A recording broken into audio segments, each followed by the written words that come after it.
सद्बुद्धि दे भगवान सबको, नष्ट है ऋषिकुल न हो। फिर प्रेम की गंगा वही वाटिका उजड़ी न हो। क्योंकि हमारा काम बहुत ऊंचाइयों में जाने वाला है। हमने संसार को वो थ्योरी दी है, वो किसी ने नहीं दी। निश्चित ही ऋषि दयानंद का जो सपना था कि सूर्य जैसा प्रकाश होगा, निश्चित होगा, परंतु होगा जब इस कार्य को बढ़ने का अवसर दिया जाएगा, इस वृक्ष को खाद पानी दिया जाएगा, इसको छेड़ा नहीं जाएगा। इसलिए जो मुझे छेड़ रहे हैं, जो विरोध कर रहे हैं, छुप छुप के विरोध कर रहे हैं, उनसे मैं निवेदन कर रहा हूं कि आप समर्थन नहीं कर सके तो विरोध तो छोड़ें। एक विद्वान का ऑडियो आया कि अग्निव्रत को तो कोई आचार्य निरुक्त हाथ में भी नहीं देता, उसकी तो योग्यता ही नहीं है। इस कहने का क्या प्रयोजन? इतनी ईर्ष्या? तो मैं उस विद्वान महोदय को चुनौती दे रहा हूं। निरुक्त में जो भाष्य में अश्लील प्रकरण है, पशु बलि नरबलि के प्रकरण हैं, हास्यास्पद मंत्रों के भाष्य किए हैं, क्या उन पर मुंह खोलेंगे? लेकिन मेरा निरुक्त जरूर संसार में प्रकाश करेगा। ये सारे पाप ताप मिट जाएंगे, कलंक मिट जाएंगे। वेद पर, आर्ष ग्रंथों पर जो लगाए जाते हैं, ऐतरे ब्राह्मण मेरे वेद विज्ञान आलोक ने भी यही किया और निरुक्त का भाष्य भी यही करेगा।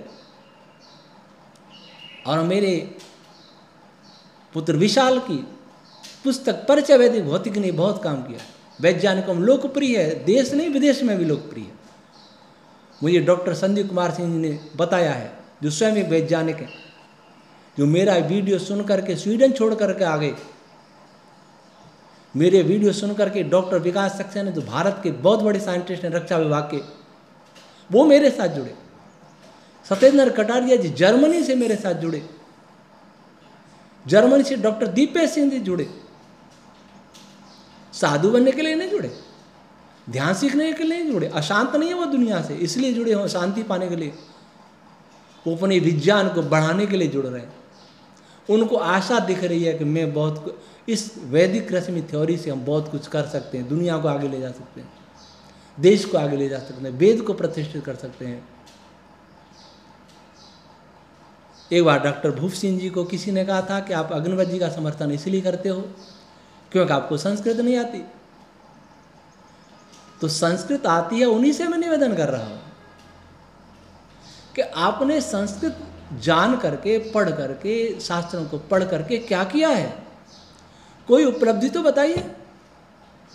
आपकी उपलब्धि होगी, कोई आपका विद्यार्थी संस्कृत का प्रोफेसर बन गया होगा, कोई वैज्ञानिक बना क्या आर्ष ग्रंथ से? क्या दिया उसने? क्या दिया आपने? किस ग्रंथ की रक्षा की? जितने भी निरुक्त के भाष्य हैं, ब्राह्मण ग्रंथों के भाष्य हैं, चाहे आर्य समाज के विद्वानों ने किए, चाहे पौराणिकों ने किए, वेद की गरिमा को मिटाने वाले हैं। मैं उनकी भर्त्सना करता हूं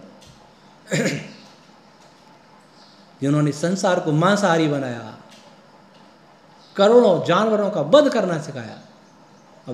अभी मैं इंटरनेशनल कॉन्फ्रेंस में गया था उदयपुर में। वो मेरे अपने नहीं थे, 10 संगठनों ने मिलकर कराई थी। ज़्यादातर जैन थे और मैं प्रभावित हुआ। जैनों ने अपने वैज्ञानिकों को महत्व दिया। उनसे कहा जैनिज्म का वैज्ञानिकता ढूंढो, सिद्ध करो, और उन्होंने किया।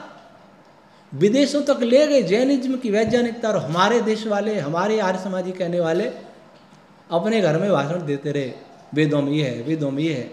उनसे पूछो क्या है, ये तो नहीं पता। मैंने ऐसे विद्वानों को देखा है। मैंने उनसे पूछा कि आप वेद को ईश्वरी वाणी मानते हैं? कहना पड़ा कि दयानंद का इसलिए मानते। ये कोई बात है? मैं तो नहीं मानता ऐसे। दयानंद का इसलिए मान लूं? दयानंद को क्यों मानूं? आत्मा जब तक स्वीकार नहीं तब तक नहीं मानूंगा। पहले मानता था, विश्वास था, विद्वानों की बातों पर विश्वास था, लेकिन विद्वानों को ये ऐसा देखा तो मेरा विश्वास हट गया। मैंने स्वयं ये सिद्ध करने का निर्णय लिया और आज मैं सिद्ध करने की स्थिति में हूँ। यही मेरा अपराध हो गया। जो कह रहे हैं निरुक्त मुझे देने का कोई पढ़ाता भी नहीं, मैं पढ़ता किससे? मुझे कोई बताइए तो निरुक्त का विद्वान। ये निरुक्त के भाष्य मेरे पास रखे, वो आपसे ज्यादा विद्वान होंगे। निरुक्त पढ़ करके युवक आता है और मेरे पास आके कहता है कि वेद विजन आलोक में जहाँ निरुक्त को आपने उद्धृत किया है वहाँ समझ में आ रहा है निरुक्त क्या, हमारी वहाँ पढ़ने से समझ में नहीं आया। ये अपनी योग्यता को परख लीजिए, गुमराह मत करिए। भाषणों में 10 बार ऋषिदान का नाम लेने से ऋषिदान के भक्त नहीं बन जाते। और आर्य जनता में दुर्भाग्य से इतनी बुद्धि है, आर्य जनता की नहीं करें अधिकांश लोगों में, कि बहुत बड़े ऋषि भक्त। अरे वक्ता तो और भी होते हैं, वक्ता तो बहुत से गुरु आजकल बहुत हैं, बहुत अच्छे वक्ता है। बागेश्वर वाला भी देखो बोल के लाखों लोगों को प्रभावित कर रहा है, विद्वान हो गया। जैनों के कभी महापराज जी के भाषण सुनिए, कभी किसी के सुनिए, वक्ता वो भी बहुत अच्छे होते हैं। वक्ता होना अलग बात है, वेद का विद्वान होना अलग बात है। वेद के नाम पर अनुसंधान हो रहा है, जो कोई कर रहा है वो आधुनिक विज्ञान के पीछे लगा हुआ है, उनका दास बना हुआ है, उनसे आगे बढ़ के कोई बात करने का साहस नहीं करता। वो हमने किया। कोई रिसर्च होती है वेद में ढूंढते हैं, वेद में हमारे में पहले से ही है। ऐसी कोई बात नहीं बताई जो वेद में नहीं है, जो आज के विज्ञान के पास नहीं है। ये वैज्ञानिकों से हमको सुनना पड़ता है। हमें कहा डिफेंस लेबोरेटरी जोधपुर में एक साइंटिस्ट ने कि संस्कृत वाले वेद वाले चोर होते हैं, जो हम रिसर्च करते हैं वो कहते हैं हमारे वेदों में पहले से है। मैंने कहा 2005 की बात कर रहा हूँ, तो मैं बहुत आगे बढ़ गया।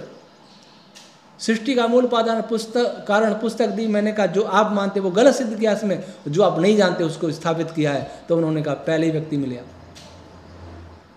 मैं भी बातें करता हूँ जो आधुनिक साइंस से 100 वर्ष आगे की हैं, यही मेरा काम है। को भयंकर लग रहा है, इसलिए मुझे कोई निरुक्त हाथ में नहीं देता। लोग पूछते हैं कौन है आपका गुरु? मेरा गुरु परमात्मा है। 12वीं क्लास पढ़ करके बीएससी प्रथम वर्ष में केवल 4 महीने पढ़ा केमिस्ट्री फिजिक्स में। इस योग्यता का कोई व्यक्ति किसी वैज्ञानिक के सामने बात करने का साहस नहीं कर सकता। लेकिन हमने 2.5 घंटे यहाँ Bhabha atomic research centre, Tata institute fundamental research centre में जाकर चर्चाएं की और वो हतप्रभ हुए। ये ईश्वर की देन है। मुझे पढ़ाने वाले स्वदेव जी ने मुझे एक पत्र लिखा था, आचार्य स्वदेव जी, कि व्याकरण आदि शास्त्र घोटने से शास्त्र समझ में नहीं आते। पत्र मेरे पास रखा है। इसके लिए दैवी प्रतिभा चाहिए, वो आप में ईश्वर ने दी है। पर गलती आपने ये कर दी कि इस वेद विज्ञान के काम को प्रारंभ करने में देर कर दी। पहले से करते तो कितना अच्छा होता। मुझे पढ़ाने वाले के ये शब्द हैं, और जिन्होंने मुझे देखा भी नहीं, मेरे से कभी बात नहीं की, वो कह रहे हैं कि मैं हाथ में नहीं देता। बहुत अच्छा। ईश्वर आपकी ईर्ष्या को ऐसे ही फलीभूत करता रहे। मेरा कुछ नहीं बिगड़ेगा। आने वाली पीढ़ी आपको कहेगी कि आपने क्या किया। वेद की बातें करते रहे, गुरुकुलों की बातें करते रहे, आपने क्या किया। इसलिए मैं सब गुरुकुल के आचार्यों से अपील करता हूं, निवेदन करता हूं, हाथ जोड़ के निवेदन करता हूं कि मैं तो आपका चौकीदार हूं। भविष्य बहुत खतरनाक आने वाला है। परिस्थितियां तेजी से बिगड़ रही, आपके घरों में, आपके दिलों में मैं काले बोल रहा है। आप तो तोते बन गए, तोते, केवल तोते की तरह बोलते हैं।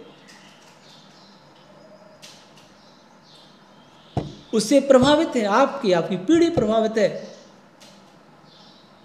जब आप पर आक्रमण, आज आप पर आक्रमण हो रहे हैं, आगे भयंकर होंगे, तो आपको बचाने के लिए चौकीदार कोई नहीं होगा। अग्निव्रत ही आपको चौकीदार के रूप में खड़ा दिखाई देगा। जिसको आप अपना शत्रु मान रहे हैं वही आपका शत्रु, जिसको आप माना है, आपके और विधर्मियों के बीच में दीवार बन के खड़ा रहेगा। मैं आपका चौकीदार हूं। चौकीदार की आलोचना मत करिए, चौकीदार से मन लड़िए, चौकीदार के पीछे लठ लेके पीछे मत पड़िए, नहीं तो आपका सब लूट जाएगा। आप नहीं बचा सकते। आपके गुरुकुल के बाहर कोई आकर के चैलेंज करे, मैं ईश्वर को नहीं मानता, वेद को नहीं मानता, क्या कहेंगे? ये कहेंगे वेद में लिखा है, ऋषि दयानंद ने कहा इसलिए मानना है। अब वो तो नहीं मानता ऋषि दयानंद, किसको? ऋषि आनंद का पाठ पढ़ा रहे, ऋषि आनंद के मानने वालों को। जो ऋषि आनंद को नहीं मानता उसको ऋषि के प्रमाण देना, जो वेद को नहीं मानता उसको वेद के प्रमाण देना, जो ऋषियों को नहीं मानता उसको ऋषियों के प्रमाण देना, ये कहाँ की बुद्धिमानी है? उसे लड़ने का सामर्थ्य केवल अग्निव्रत का है। अग्निव्रत का गर्व के साथ नहीं कह रहा, मैं वास्तविकता बता रहा हूं। इसलिए ईश्वर मेरा गुरु है। आधुनिक फिजिक्स में भी इसने मेरी राहें खोली हैं। कभी मैं पढ़ने गया था आचार्य वेदवती मीमांसक जो आज स्वामी ब्रह्मानंद जी हैं कामारेड्डी वाले, बडलूर गुरुकुल में गया था कभी 90 में या 92 में, जिनसे पढ़ने गया वो उन्होंने मुझे ऋषि मेला अजमेर में कुछ पत्र वाचन को देख करके मुझे कहा था एक बार कि जो व्याकरण पढ़े, आप तो व्याकरण पढ़ने आए थे, पढ़े नहीं, बीमार हो गए, लेकिन जो व्याकरण पढ़ लिए, शास्त्र पढ़ लिए, वो शब्दों की गहराई में जितने नहीं जा पाते उतनी गहराई से, उससे अधिक गहराई में आप जाते हैं, लेकिन आप नहीं स्वीकार रहे। आचार्य राजवेश शास्त्री जी जैसे विद्वान यहाँ जुड़े, आचार्य विश्वदानंद जी जैसे जुड़े मेरे से, डॉक्टर सत्यवती राजेश जैसे जुड़े, आचार्य सत्यानंद वेदवागी जैसे जुड़े, जिनको बाद में भड़काया गया, डॉक्टर कृष्णलाल जी दिल्ली यूनिवर्सिटी में प्रोफेसर थे, वो जुड़े, डॉक्टर रघुवी जी वेदालंकार, डॉक्टर जयदत्त जी उप्रेती, सच्चे विद्वानों ने मेरा साथ भी दिया है। परंतु आज लगता है सच्चाई रही नहीं। इसलिए आर्य समाज के नेताओं, अपने भविष्य को देखो, अपने बच्चों को देखो। आपके बच्चे, आपकी बच्चियां कैसे कपड़े पहन रहे हैं, कौन सी भाषा बोल रहे हैं, कौन से संस्कार अपना रहे, क्यों? वेद का सूर्य आपके घर में होना था, मैकाले का सूर्योदय हो गया। सूर्य नहीं, मैकाले का उल्का पिंड धूमकेतु आके आपके घर में घुस गया, और आप उसी पर मुस्कुरा रहे, भाषण दे रहे वेद का। ये अच्छा नहीं है, ये झूठ की परिभाषा बात है। अगर आप मेरे साथ रहेंगे, ईमानदारी से रहेंगे, आपको झूठ नहीं बोलना पड़ेगा। क्या झूठ? वेद सब सत्य विद्याओं का पुस्तक है, ये बात सत्य है, लेकिन आप सिद्ध नहीं कर सकते, आपका आत्मा नहीं कहता, इसलिए आप झूठ बोल रहे हैं। मैं कहूँ वेद सब सत्य विद्याओं का पुस्तक है, मेरा सत्य है, क्योंकि मैं आत्मा में स्वीकार कर रहा हूँ, आप आत्मा में स्वीकार नहीं कर रहे। करते तो आपके परिवारों की दुर्दशा नहीं होती, देश की दुर्दशा नहीं होती, आर्य समाज की दुर्दशा नहीं होती। क्या वेद ने सिखाया ईर्ष्या करना? क्या वेद ने सिखाया आपस में लड़ना? क्या वेद ने सिखाया झूठ बोलना? क्या वेद ने सिखाया अहंकार करना? यौन उच्छृंखलता बढ़ रही है, उसकी चिंता नहीं। विधर्मी आक्रमण करें, उसकी चिंता नहीं। चिंता यह है कि अग्निव्रत आगे न बढ़ जाए, नहीं तो हमें कौन पूछेगा? आपको पूछेंगे, मैं हूं आपके साथ, आप आइए मेरे साथ, आपको पूछेंगे, वैज्ञानिक पूछेंगे, वैज्ञानिक पूछेंगे। पर आप नहीं चाहते कि वे आपको पूछें, आपको महत्व दें। आप ये चाहते हैं कि घर घर वाले मिलकर जय घोष करते रहे, तो आप करिए, आपकी इच्छा। खूब बड़े बड़े मंच बनाइए, हजारों की भीड़ इकट्ठी कीजिए, खूब पैसा इकट्ठा कीजिए, परिणाम शून्य। अंग्रेजी ढंग के कपड़े पहनिए, अंग्रेजी भाषा के 2-4 शब्द बोल दिए, ऋषि आनंद के जय बोल दिए, बड़ा डेकोरेशन कर लीजिए, बड़े बड़े राजनेताओं को बुला लीजिए, वेद का प्रचार हो गया, ऋषि आनंद का काम हो गया, और सूर्योदय हो गया वेद का। ये आडंबर चलिए करिए, संगठन की दृष्टि से ये भी जरूरी है, लेकिन भीतर झांकिए। यह अग्निव्रत आपको चेतावनी दे रहा है कि जाग जाओ, नहीं तो वेद मिटने वाला है, देश मिटने वाला है, सनातन धर्म मिटने वाला है। बचाना है तो बचा लो। मेरे तो 2 ग्रंथ हो गए, मेरा जीवन तो सफल हो गया, धन्य हो गया। परमात्मा की बड़ी कृपा और मेरे दानदाता सहयोगी, इनकी बहुत कृपा है, बहुत सहयोग है, ईश्वर की बड़ी कृपा है। मेरा मार्ग सुझाया, बुद्धि भी दी, सहयोग भी जोड़े, और मुझे ये विशाल और मधुलिका जैसे संतान भी मिल गए, आगे काम बढ़ाने वाले मिल गए। काम तो बढ़ता रहेगा, सब मिल गएंगे, सभाएं जो बिखर रही हैं वो दोनों सभाएं मेरे साथ आएंगी। आर्य समाज की जितनी संस्थाएं हैं, परोपकारी सभा है, अच्छा लगेगा। पौराणिक बंधु जो वेद भक्त हैं वो मेरे साथ आ रहे हैं। जो वामपंथी हैं हर बात को वैज्ञानिकता से तोलने का प्रयास करते हैं, मैं उनका स्वागत करता हूँ। आइए वैज्ञानिकता मैं सिखाऊंगा आपको। आप जो वैज्ञानिकता जिस पर गर्व करते हैं उसकी तो बहुत सी बातें गलत हैं। विश्व का हर व्यक्ति जो सत्य का उपासक है उसको मैं आप आमंत्रित कर रहा हूँ, क्योंकि वेद सबके लिए है। वेद मानवता के लिए नहीं, हर प्राणी मात्र के लिए है। मानव तो यह है कि वेद का प्रचार कर सकता है, लेकिन सुख सब प्राणियों को मिलेगा वेद से। इसके लिए वेद का उपदेश दिया था। इसी के लिए, इसी लक्ष्य को लेकर के मैं काम कर रहा हूँ।